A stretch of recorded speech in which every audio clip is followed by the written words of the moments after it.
Hi, dear friends. It's Daniel Karapkin on the eve of Shabbat HaGadol, the Shabbos before Pesach, the Shabbos where the Rav typically gives a longer drasha. We'll be doing that in the evening this coming Shabbos at 6:20 p.m. at the Bayit. The title of the drasha is Nights in White Satin, Inspiration from Wearing White on the Night of the Seder.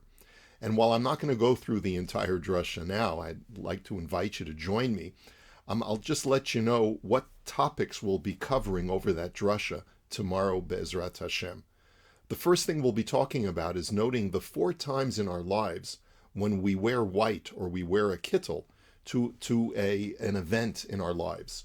One, of course, is on Yom Kippur. The second is at the Seder.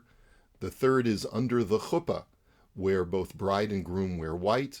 And finally, once we pass away, at the time of our burial, we will be buried in burial shrouds that are white. What is the commonality between these 4 special milestones in the course of a person's life and death? And then we're going to talk about 2 halachic issues. The first one is, does this minhag, does this custom of wearing white only apply to men, or is it appropriate for women to wear white at these various junctures over the course of the Jewish life cycle? Is it appropriate for a woman to wear white on Yom Kippur and for a woman to wear white at the night of the Seder? And another halachic issue that we'll be talking about really are 3 issues that blend into one. Number 1, if a person gets a new kittel, do they make a shehechiyanu? Is this a happy garment, or is it a source of unhappiness and a morose garment? Number 2, during the first year, Shana Rishona, of a person's marriage, would a man wear a kittel during the first year when he's a newlywed?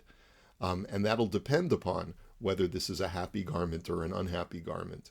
And conversely, during the first year of a person's avelut, of when they're a mourner, would they wear a kittel? Do they wear a garment that is white during that first year on Yom Kippur and at the Seder?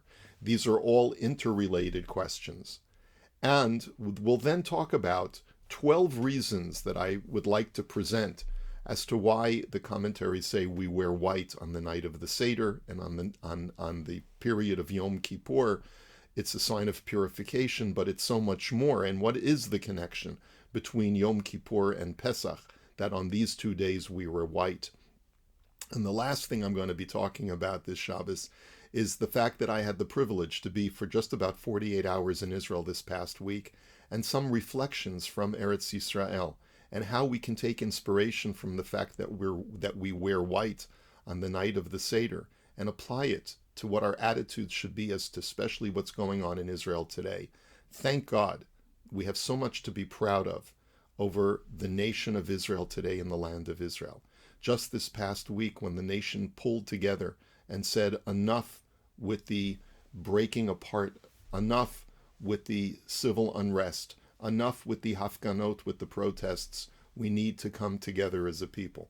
And that in itself is an inspiration that is related to the idea of wearing white at the night of the Seder. So we'll be talking about that and talking about how wonderful it is to be part of the Jewish people, and how wonderful it is to have this land, Eretz Yisrael, where the majority of our people live.